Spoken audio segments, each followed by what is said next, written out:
Classic 650 आज मेरे पास में। और एक समस्या है रॉयल एनफील्ड के साथ में, उनकी जो बाइक्स है वो आप वीडियो में देख के उतनी ज़बरदस्त तरीके से नहीं समझ सकते जितना चला के फील कर सकते हो। ये समस्या जो है ऑलमोस्ट उनकी सारी बाइक्स के साथ में रही है, एक दो इधर उधर छोड़ दो तो जिनको समझाया जा सकता है। बट इस वीडियो में मेरा काम तो यही है कि मैं आपको समझाऊं कि क्लासिक 650 क्या है। नमस्कार दोस्तों, मेरा नाम है गगन और स्वागत है आपका आज के इस वीडियो में, जहां पे क्लासिक 650 लॉन्च हो गई है भारत में। 3,37,000 से लेके 3,50,000 तक जो है आपके पास में एक शोरूम में अवेलेबल है। क्या कुछ चीज़ें हैं, कैसी लग रही है, हर एक चीज़ की एक एक करके बात करते हैं। चलिए ओके, तो चाबी जो है उससे शुरुआत करते हैं। और चाबी टिपिकल रॉयल एनफील्ड की जैसी आती है वैसी ही, उसमें कुछ भी बात करने लायक चीज़ नहीं है। तो हम लगा देते हैं चाबी को, एक बार इंजन को कर देते हैं स्टार्ट और उसके बाद करते हैं बंद, ताकि लाइट जो है वो चालू हो जाए। और उसके बाद में एक एक चीज़ों की करते हैं बात। देखो, दिस लुक्स फैंटास्टिक, इसमें कोई डाउट नहीं है कि गाड़ी जो है वो लुक्स वगैरह में कैसी है। टिपिकल क्लासिक जैसी दिखनी चाहिए वैसी ये दिखती है, कोई भी दिक्कत उसमें नहीं है। And I think royal Enfield का सबसे इंपॉर्टेंट फोकस जो है वो यही होगा कि गाड़ी दिखने में ऐसी होनी चाहिए कि लोग जो है उसमें कोई क्रिटिसिज्म वगैरह ना कर पाए। लेकिन बाकी सारी चीज़ें जो है उसकी बात करते हैं, क्या क्या पार्ट शेयरिंग हुई है, कहाँ पे क्या देखने को मिल रहा है, हर एक चीज़ की। तो सबसे पहले जो है आपके पास में आगे की तरफ अगर आप देखोगे, आगे से ही शुरुआत करते हैं। मोस्टली चीज़ें मेटल ही है। इनफैक्ट एक सेकेंड रुको आप, ये हमारा मेटल टेस्ट है। ये यहाँ पे जो है आपके पास में ये स्टिक हो जाएगा, तो ये मेटल है जो कि आपको स्टिक होता हुआ दिख रहा है। ये जो है आपका पास में एलुमिनियम है, तो यहाँ पे नहीं होगा।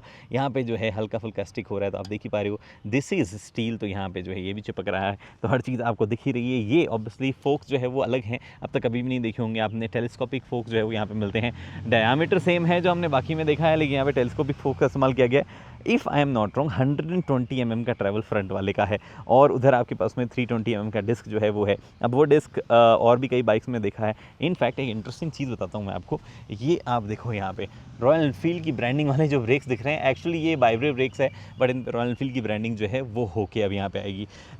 फ्रंट साइज़ जो है वो टायर की 119 ये साइज़ है, लेकिन जो रियर है उसकी साइज़ 18 है। तो आपने देखा होगा super meteor I believe is 18-17, और फिर नहीं, शॉर्ट सुपर मीटियोर 18-17 है, शॉर्टगन 18-18 है।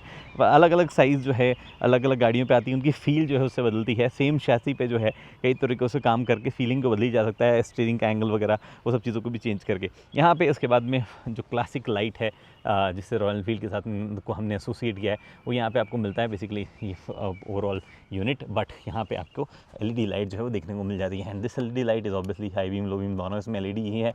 और साइड में आपको ये जो पायलट लैंप या कुछ भी बोलना चाहो, इनको पार्किंग लैंप भी बोला जाता है वैसे, तो ये आपको एलईडी जो है मिलते हैं। इसके अलावा इंडिकेटर अगर आप देख पा रहे हो तो ये आपको हेलोजन ही मिलेंगे यहाँ पे, उसमें कोई भी चीज़ नहीं। इफ़ यू रिमेंबर इंटरसेप्टर, उसमें रियर में सब कुछ जो है वो एलईडी नहीं आता था, उसमें हेलोजन आता था, बट यहाँ पे रियर में एलईडी लैंप जो है वो अब दिख रहा है।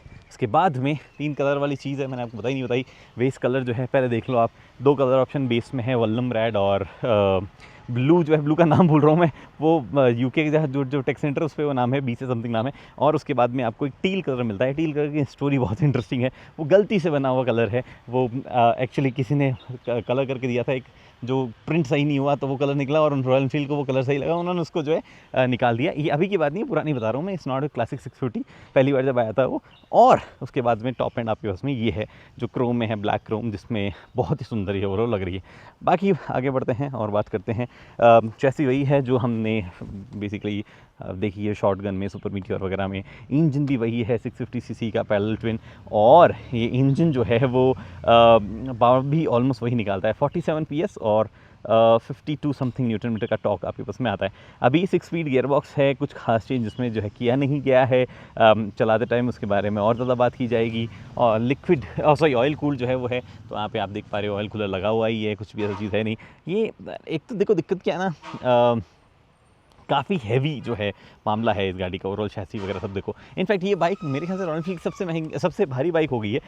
243 kg कर्व वेट है, इंक्लूडिंग 90% ऑयल फ्यूल। अगर आप उस हिसाब से देखो, 14.7 लीटर का फ्यूल टैंक जो है वो वहाँ पे लगा हुआ है। तो इतनी हैवी बाइक जो है, उनमें आप अगर टिपिकल बाइक से डायनेमिक्स वगैरह देखने जाओ तो नहीं बैठते हैं। स्पेशली फ्यूल एफिशिएंसी वगैरह भी अगर आप सोच रहे हो, आई थिंक जो शॉटगन थी वो 22 kmpl के आसपास देती थी। It should give almost the same fuel efficiency, थोड़ा सा भारी है but I think almost similar fuel efficiency फिर भी निकाल देगी।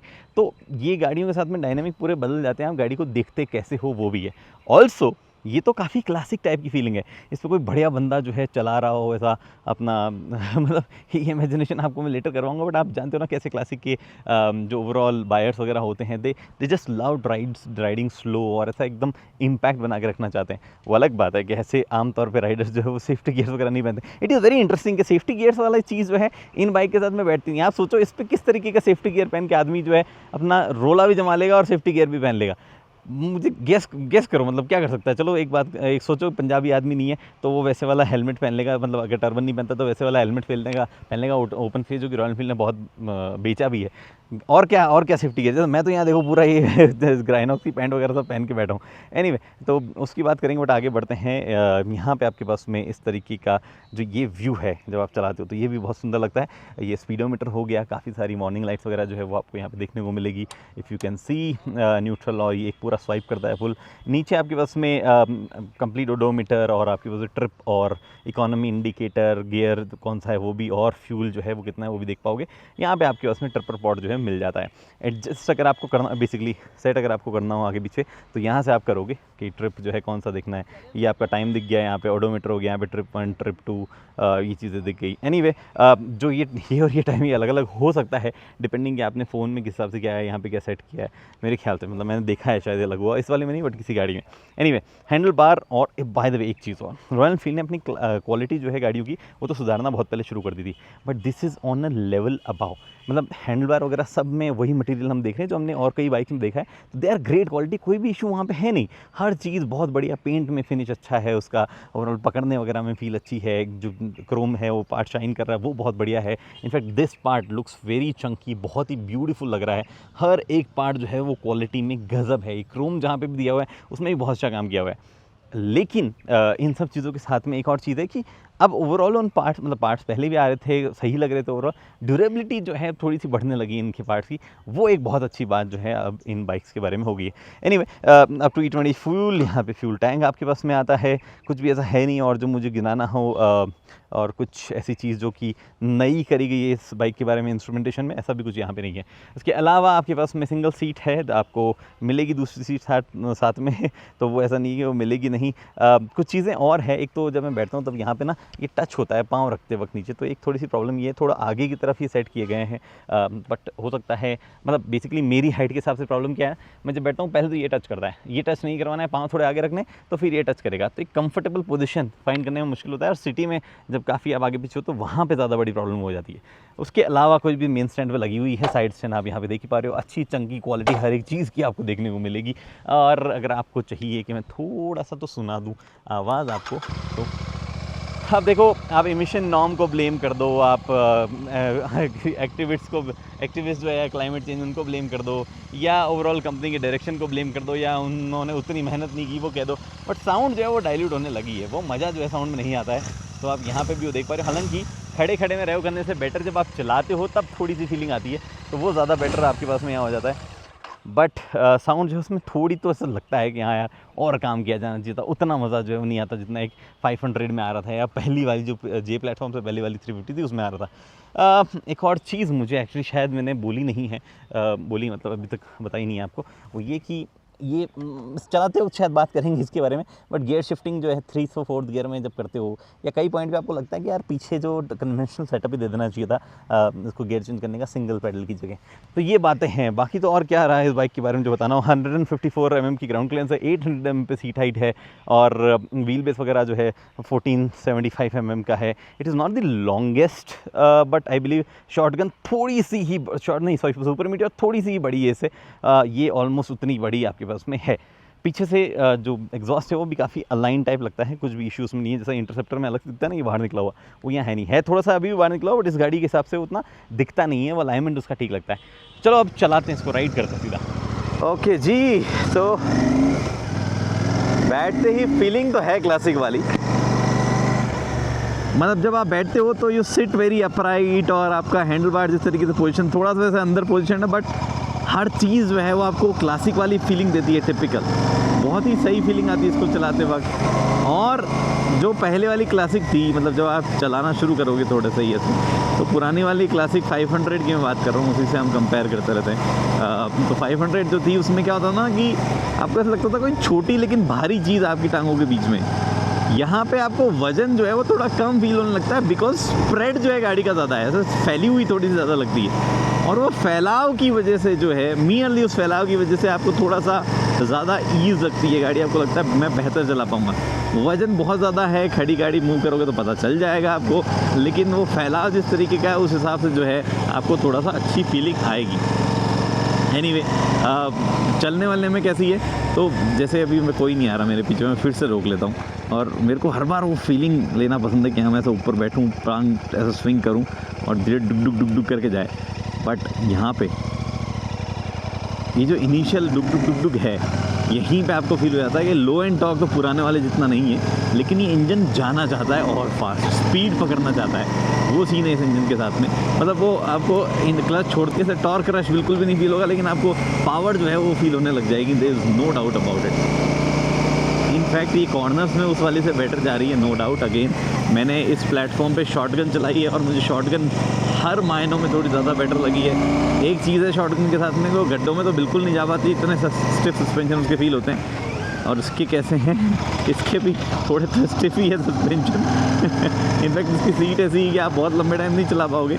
मैं जानबूझकर ये नीचे वाली रोड पर लेता हूँ एक बार। हाँ यार, थोड़े तो सस्पेंशन इसके है तो स्टिफ, इसके भी मूवमेंट है सस्पेंशंस में। अनलाइक शॉटगन जिसके सस्पेंशन इतनी ज़्यादा मूवमेंट नहीं थी, तो वो कॉर्नर्स वगैरह में अच्छा फील देते थे। इसमें मूवमेंट है लेकिन स्टिफ भी है सस्पेंशन, थोड़े और सॉफ्ट हो सकते थे मेरे ख्याल से। लेकिन जो इंजन है वो काफ़ी बढ़िया है ये।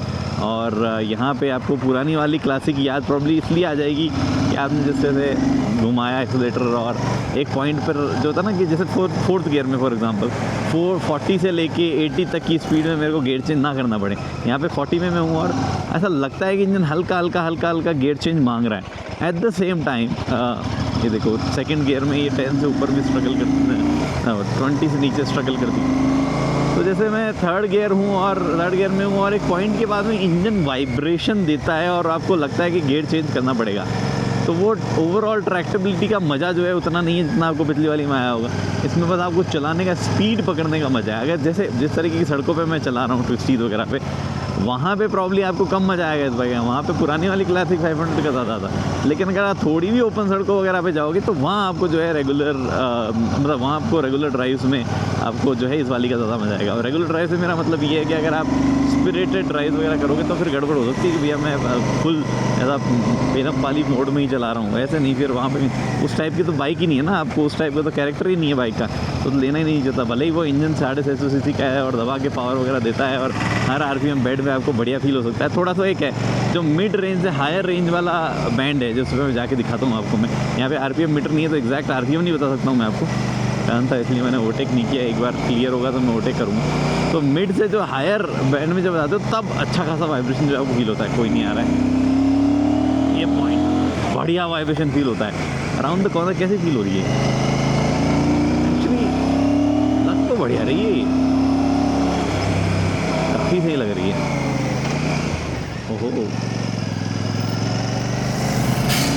आप अगर आप थोड़ा सा सेम चीज़ मेरे साथ शॉटगन में हुई थी, उसके फुटपैक जो है वो स्किड कर वो कर जा रहे थे, स्क्रैप कर जा रहे थे। इसके साथ में भी यही सीन है, थोड़ा नीचे तो फुटपैक जो है वो टच हो जाएंगे, आपको उसका ध्यान रखना है। It is nice to ride. Classic वाली फील डेफिनेटली ये है। और आपको जो है मतलब कुछ चीज़ों में इंप्रूवमेंट डेफिनेटली किया जा सकता था, जैसे कि सीटिंग, सस्पेंशन और सीटिंग जो है वो थोड़ी सी और कंफर्ट ओरिएंटेड होती क्लासिक के साथ में, हम वो एक्सपेक्ट करते हैं। एट द सेम टाइम आवाज़ जिस तरीके से आती है उसमें थोड़ी सी और कलाकारी करके आवाज़ को जो है पिछले वाली के मुकाबले बैठाना चाहिए था। बट मतलब और एक थर्ड से fourth gear, specially lower gears, मतलब I am talking second third नहीं, थर्ड फोर्थ, उस वाले पॉइंट पे जब आप एक्चुअल में गियर चेंज सही टाइम पे कर रहे होते हो, जैसे खड़ी गाड़ी में नहीं, जब आप चला कर रहे हो तो वहाँ पे थोड़ा सा हार्ड फील होता है गियर शिफ्ट। बाकी तो कहीं कोई इशू ऐसा लग नहीं रहा। आप इस गाड़ी को अगर फास्ट चलाओगे, फास्ट कॉर्नर्स में लेके जाओगे, वो बिल्कुल मज़ा नहीं आएगा। आपका मज़ा सीमित है सिर्फ इस गाड़ी को स्लोली क्रूज़ करवाने का। एक सेकंड देखते हैं 6th गियर में क्या स्पीड पे क्रूज़ करती है। आगे थोड़ा सा ओपन अप होने वाला है हमारे पास में सिस्टम।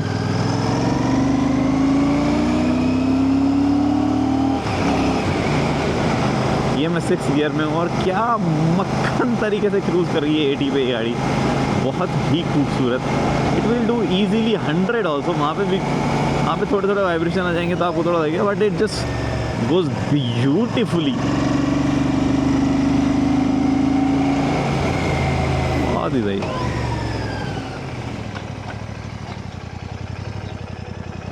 हाँ, वजन फील होता है जब इसकी स्लो स्पीड पर होता है।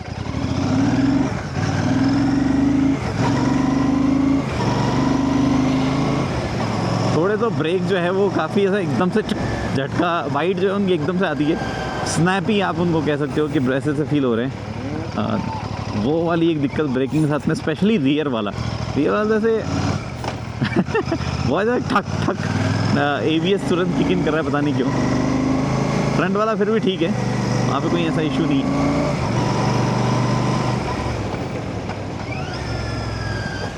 आपको ये ना एट ईज नहीं रहने दे रही है पहाड़ों में, आपको कॉन्स्टेंटली काम करवा रही है कुछ न कुछ, be that the correction, be that the gear shift, वो करवाती रहती है ये। डेफिनेटली क्लासिक के हिसाब से थोड़ा और काम इस पर किया जाना चाहिए था। मैं अभी भी रिकमेंड करूँगा, आप अगर उन लोगों में से जो शहर वहर में नहीं चला रहे हो और माहौल के लिए, फील के लिए नहीं ले रहे हो, तो ये गाड़ी मत लो। Then you have better option, you have super meteor, you have shotgun actually. तो ये आपकी ज़्यादा तब काम की है जब आप शहर में स्लो स्पीड्स पे राइड वगैरह करने वाले हो। You need a bigger CC, you need a different bike, वहाँ पे डेफिनेटली बहुत बढ़िया चीज़ है। और दिखने वाले लुक फील में तो बहुत ही सही गाड़ी है। सबसे भारी रॉयल एनफील्ड जो है वो मैं आपको सही तरीके से समझा पाया हूँ या नहीं समझा पाया हूँ, ये आप मुझे बता सकते हैं, बट कंक्लूजन कर लेते हैं। देखो, this is the most heavy royal Enfield, this is also the most good looking royal Enfield मेरे हिसाब से। क्या मास्टर सा ब्रॉड गजब रोड प्रेजेंस, क्रोम। अगर आप 6 फुट के हो और थोड़ा सा बल्क है शरीर में तो, अदरवाइज वह मेरे जैसा आदमी बैठा है या मेरे से ही पतला बैठा है ऐसा लग रहा है, तो देखो मज़ा नहीं है इस गाड़ी में। फिर इसकी शोभा जो है उसको ख़राब मत करिएगा और ये मत बोलिएगा it's too heavy, it's not something ये वो।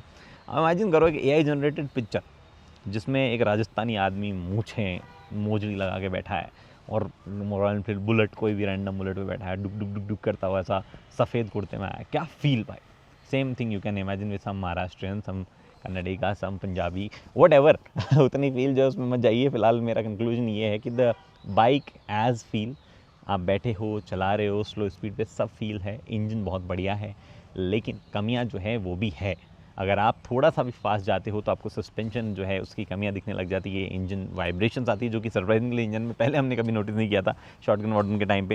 एंड थोड़ा पॉस्चर जो है वो भी इस तरीके का है, थोड़े लंबे टाइम बाद में आपको समस्याएं आ सकती है। प्रोबेबली अगर आरी ग्राउंड से ही अगर एक नई बाइक डिज़ाइन करने बैठता क्लासिक 60 तो शायद ये प्रॉब्लम नहीं रखता, क्योंकि अब वो इतना ज़बरदस्त काम करने लगे हैं। लेकिन उनको भी कॉस्ट कंट्रोल में रखनी है, उनको भी ये ध्यान में रखना है कि ग्रो कैसे करना है, अलग अलग सेगमेंट को केटर कैसे करना है, और वहाँ पे प्रॉब्लम उन्होंने ये डिसाइड किया होगा जो एग्जिस्टिंग चीज़ है उससे सबसे बेस्ट क्या बनाया जाए। और प्रोबेबली वो ऑलमोस्ट 95% वहाँ पहुँच गए जो एग्जिस्टिंग सेटअप है उससे सबसे बेस्ट चीज़ बनाने में, क्योंकि फील जब चलाते हो तब आती तो है। फिलहाल इस वीडियो में इतना ही। उम्मीद करता हूँ वीडियो पसंद आई है। पसंद आई है तो लाइक शेयर सब्सक्राइब आप कर सकते हैं। अगली वीडियो तक दोस्तों हेलमेट पहनिए, कार चलाएं तो सीट बेल्ट पहनिए, कुछ भी चला रहे हो लो बीम पे चलिए, इंडिकेटर का इस्तेमाल करिए। धन्यवाद।